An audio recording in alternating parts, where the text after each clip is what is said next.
Hello. Um, I'm in a motel room. Welcome. Um, yeah. Uh, let's see here. Yeah, so I'm in Grenfell, I think it's called. I always get this wrong. And uh, I was actually thinking of sleeping outside. There was some, yeah, strong thoughts about it. 'Cause with the windshield, it's minus 27, right? But that's actually 5 degrees warmer than where I slept and how I slept the night before. Um, but to be honest, the night before I also was about to cave and go to a motel. I just couldn't find one that was open. Um, so I don't know. I don't know how to evaluate my strength right now or my level of willpower or whatever. I am making good, like decent distances. So the deal essentially is, so I go to Regina today, and then I cycle 530 or so more kilometers to the Vipassana retreat. Um, yeah, over 6 days. Yeah, so yeah, I've been trying to average at least 100 kilometers a day. Um, which is kind of a lot for me. I'm like from when I wake up to when so from when I get started on the road to when I stop on the road, it's usually close to 10 kilometers per hour. Like on a bad day, it's 10 kilometers an hour. So it's a little better on a good day. Um, so for example, yeah, like 140 took me 13 hours, and again, that's flats and tailwind. Sorry, 140, 13 hours. Did I say that? Yeah. Um, yeah, so yeah, it just takes a long time. So today is, 120. Might take a while. Yeah. Um, yeah, so that's the deal.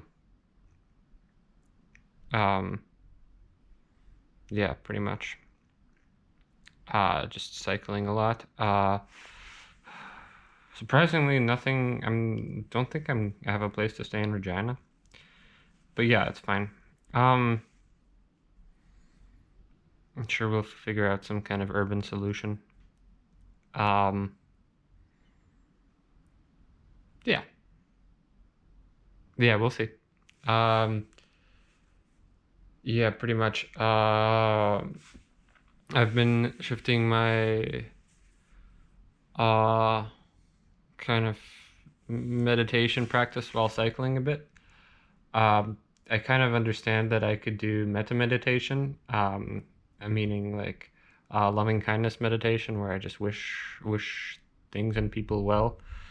Um, and that's not hard to do on a bicycle. So I'm actually so there's two other kinds of common kinds of meditation.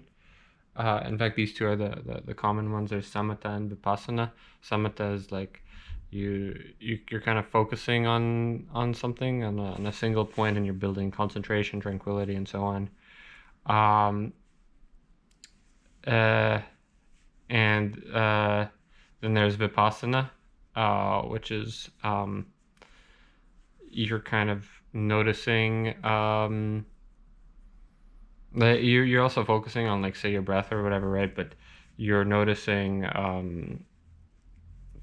and kind of acknowledging things that come at you, right? Like emotions and feelings, and it could be like bodily sensations, um, but you're neither holding on to them nor um, yeah. So you don't miss anything, but you don't hold on to anything.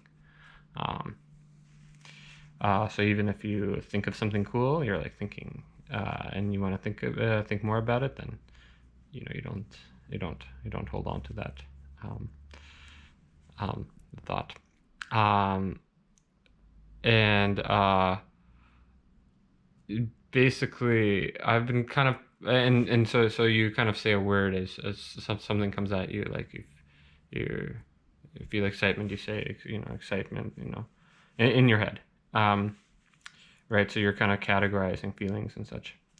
And in Buddhism, there's this understanding as well of feeling tones.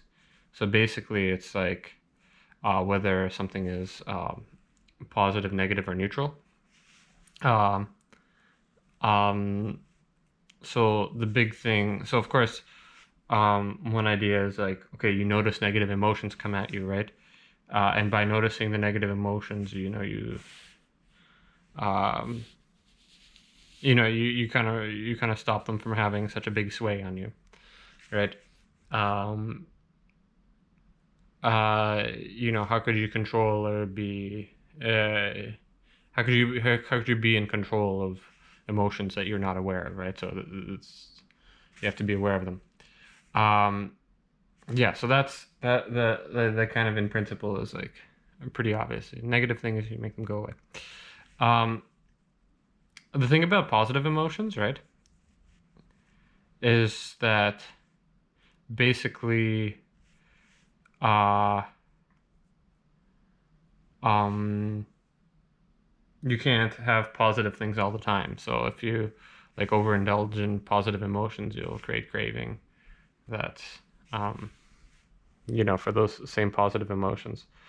Um, uh, right. So you at the very least want to notice that you're enjoying something, right?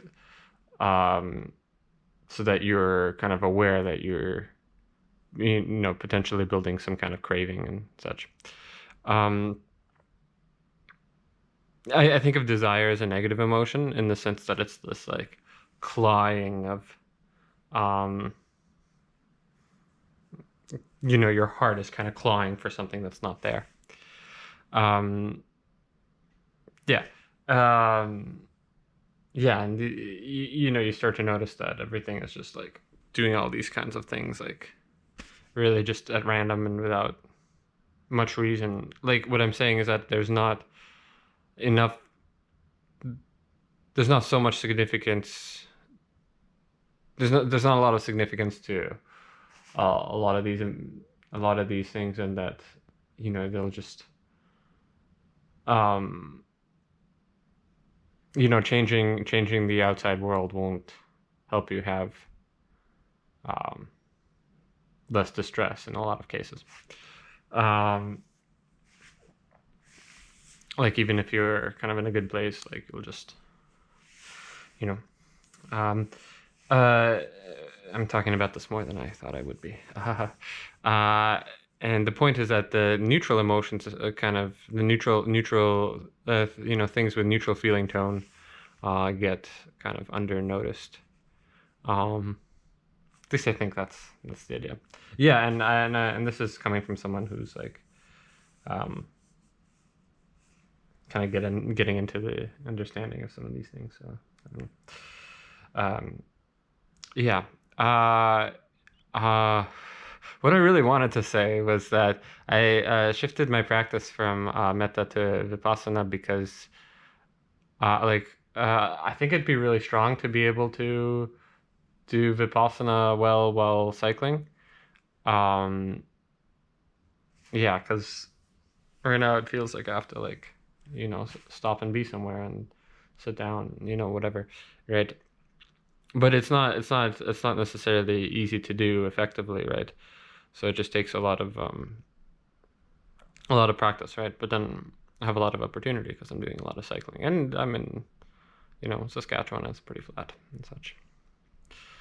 Um, okay, well, uh, yeah.